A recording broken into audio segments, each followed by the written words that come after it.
Take a quick pause. Did you know that over 90% of you watching haven't hit the subscribe button yet? If you're enjoying this video, take a second to subscribe and hit the like button. It helps us bring you more gripping stories every day. Also, we'd love to know where you're watching from. Drop your city in the comments so we can see how far our stories are reaching.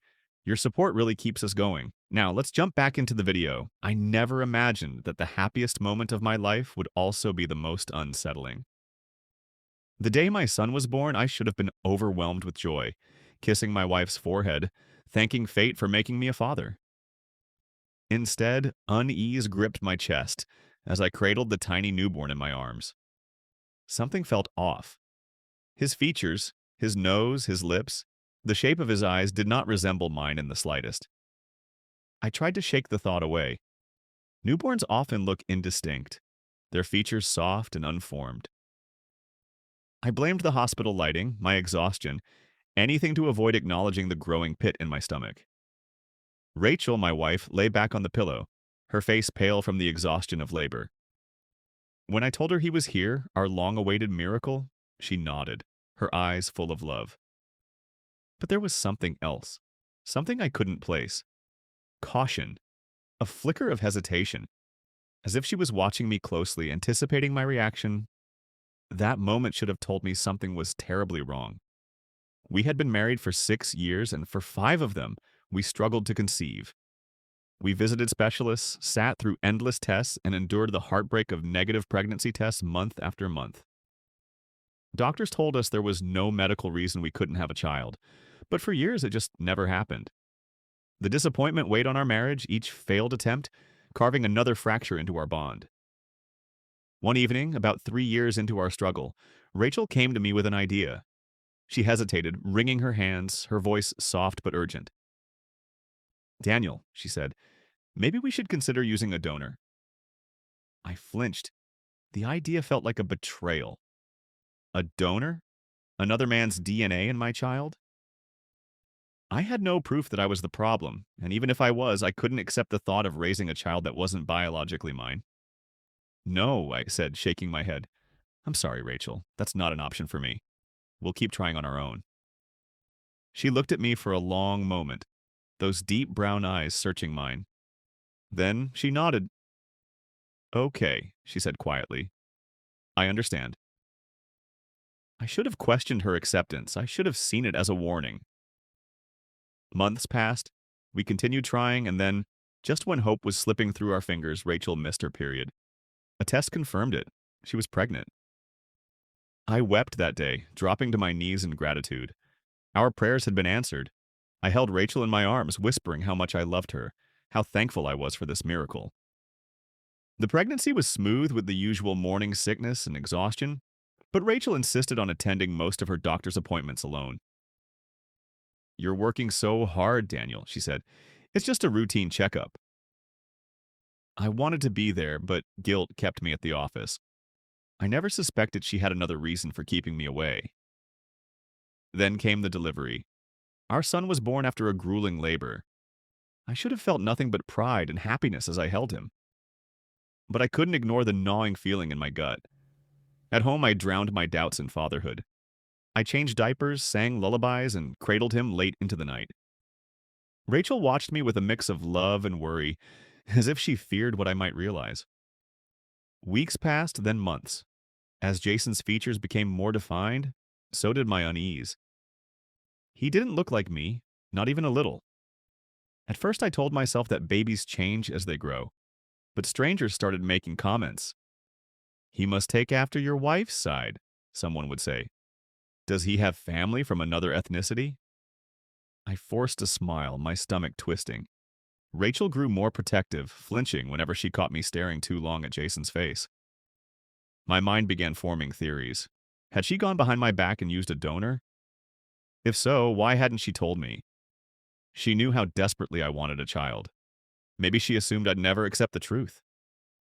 Then, one evening, I caught Rachel staring at a photograph on her phone, her expression haunted. Before I could see the name, she quickly turned the screen off. A strange chill ran through me. I tried to ignore it, but the unease only grew. A few nights later, Jason woke up crying.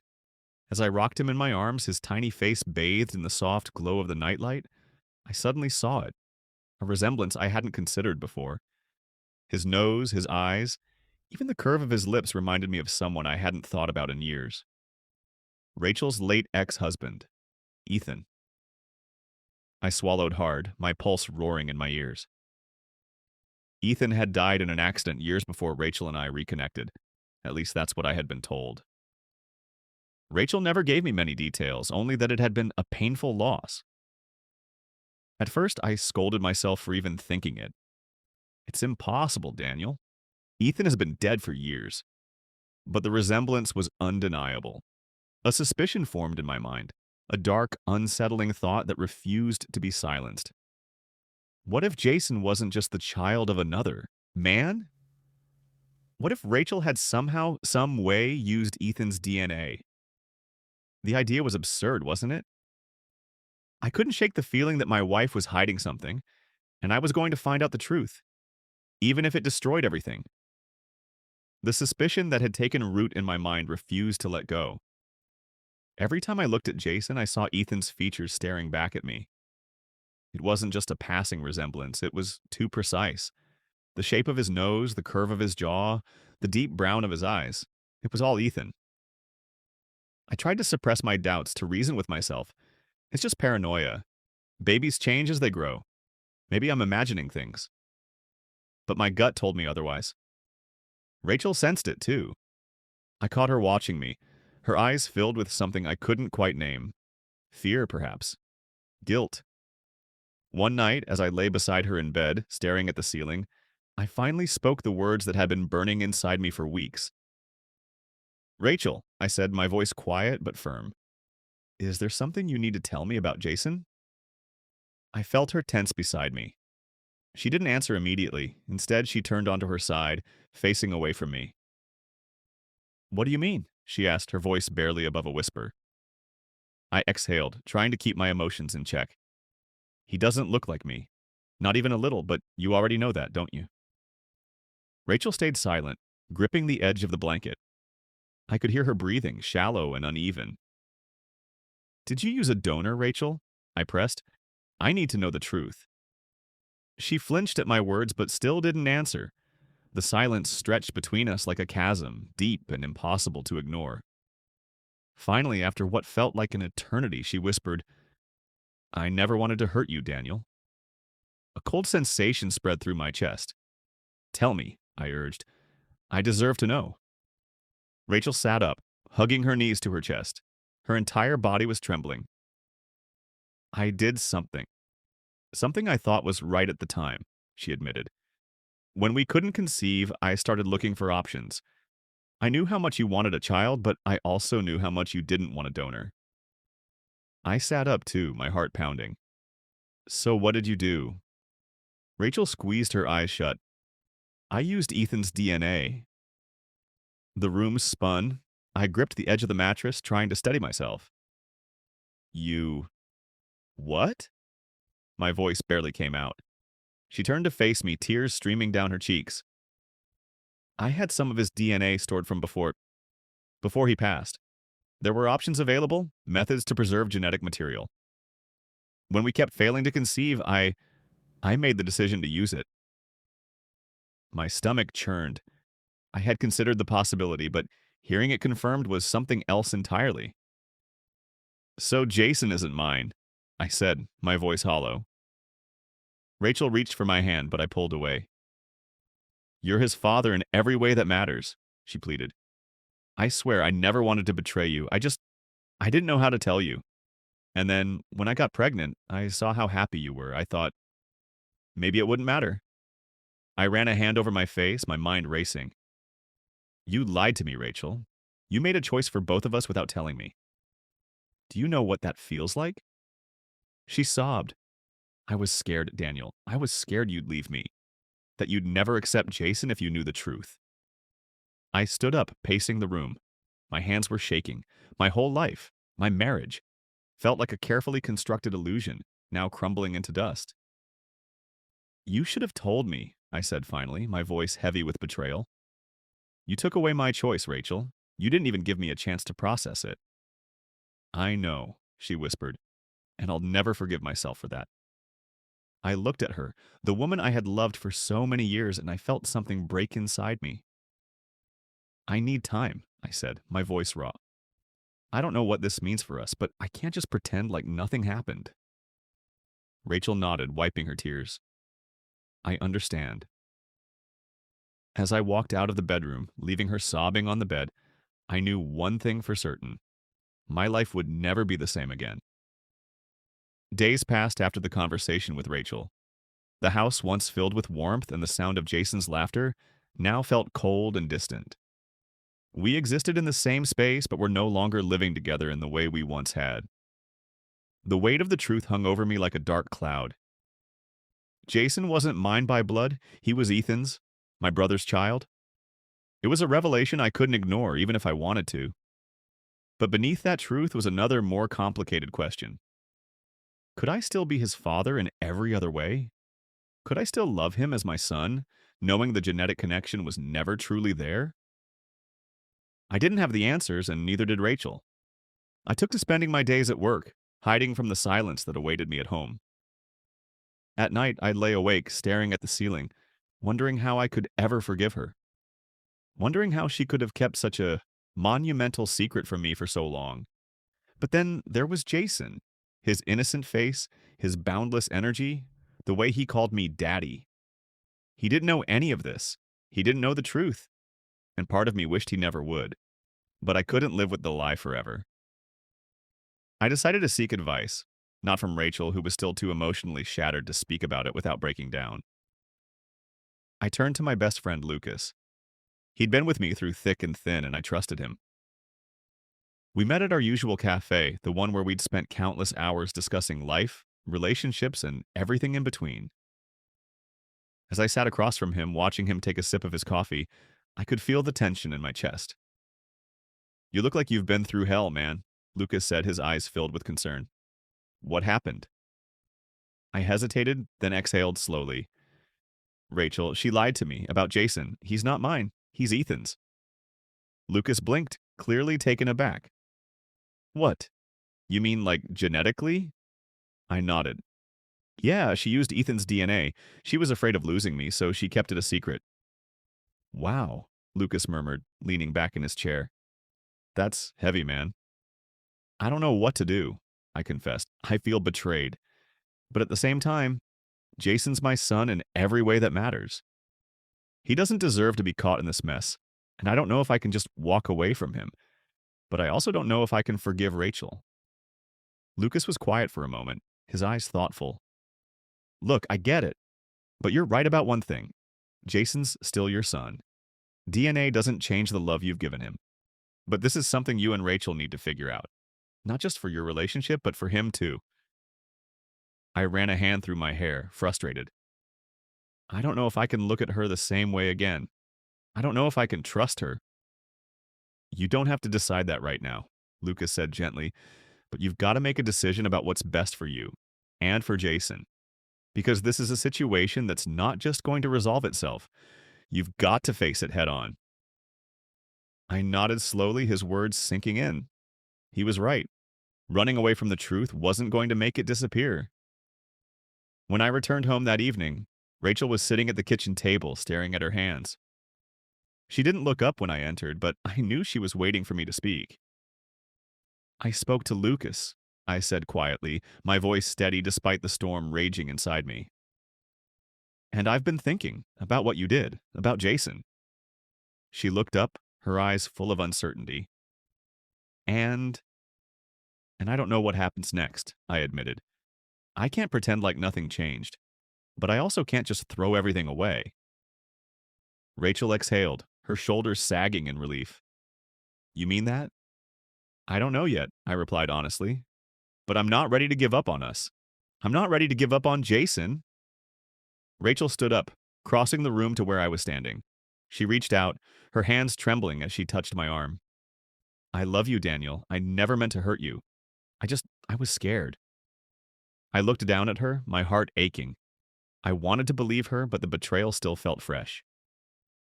I need time, I said softly. We both need time. But maybe we can start over, one step at a time. She nodded, tears glistening in her eyes. I'll wait for you, Daniel, however long it takes. The road ahead was uncertain, but for the first time in weeks I felt a flicker of hope. Maybe, just maybe, there was a way forward. It wouldn't be easy. There would be pain and there would be healing, but if I was going to move on from this, I had to believe in the possibility of redemption, both for me and for Rachel, and for Jason, the child who had unknowingly become the center of our world. The days following that pivotal conversation felt like a delicate dance, with each step requiring careful consideration. Rachel and I existed in a state of uncertainty, neither of us knowing exactly what the future held, but both of us unwilling to give up just yet. There were moments of tenderness, brief instances where the old connection between us would resurface, but there were also painful silences, moments when the truth about Jason's parentage would resurface in our minds, lingering like an unspoken threat. I watched Rachel every day, trying to gauge whether she was truly remorseful or if she was simply caught in a web of guilt. It was hard to separate the woman I had loved for so long from the one who had betrayed me. I still wanted to believe in her, but it was a struggle, a constant internal battle that left me emotionally exhausted. Jason, for his part, seemed blissfully unaware of the tension in the house. He continued to call me Daddy with his usual enthusiasm, his laughter ringing through the halls, providing brief moments of joy amidst the chaos. It was clear that he loved me as much as I loved him, and the thought of losing that connection was something I couldn't bear.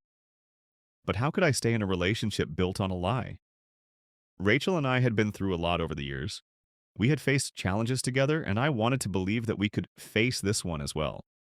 But forgiveness, real forgiveness, felt like an insurmountable mountain.